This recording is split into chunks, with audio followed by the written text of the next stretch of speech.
So nando tuma president nere wachora. So yeah, in this constitutional mandate agachora basketball and akaba sign chi portfolio sirunachi aba sign it and nanda got position into abwate by replacing Moske Machogu no Moske Olio Gorokuna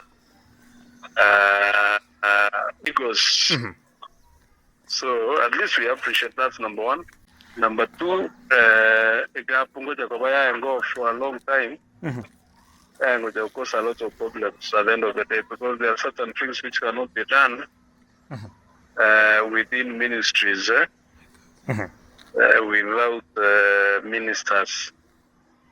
So even though Biko were done, Biko were done by the ministers and not the PSS who are now taking charge. So I think that's why he moved with speed. Connection and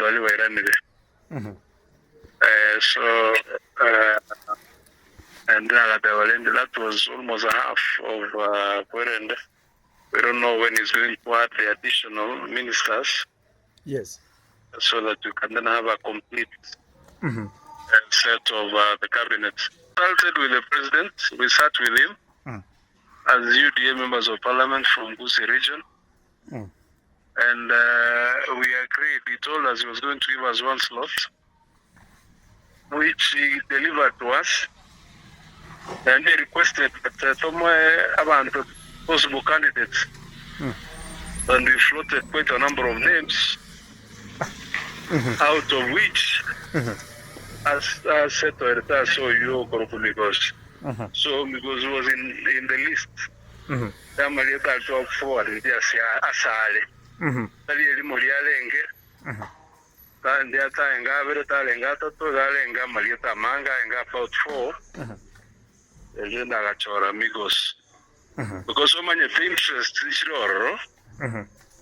we have other members of parliament work by UDA, work or Kisi County. So one on Jaling, one Ninchengo push. But one thing I promise it is that because into what the Solicitor General, at least we are represented in some ways because the Solicitor General is almost, is just actually is higher than the PSS. So we told him, PS,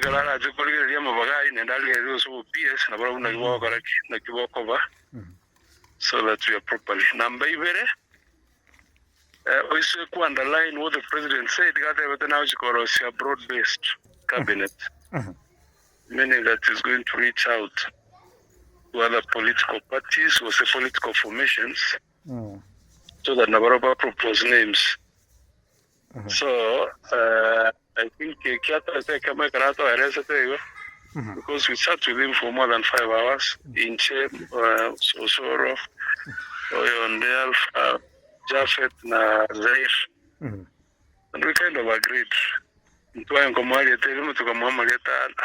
think there were 4. Then we gave that consideration and we are happy.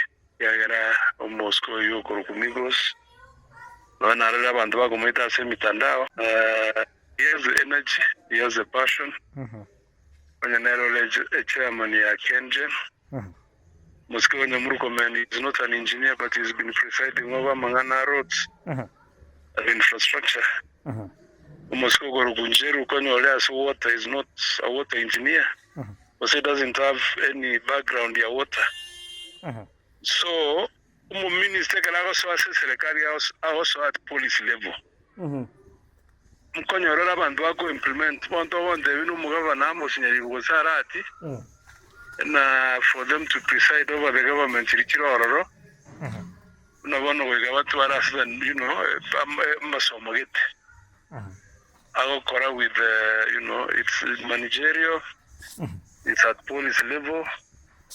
And that's why my Moscow is going to work and ensure that the standards are in place. Government, people work through people. in government tumia abantu bakore gas tari ayokora.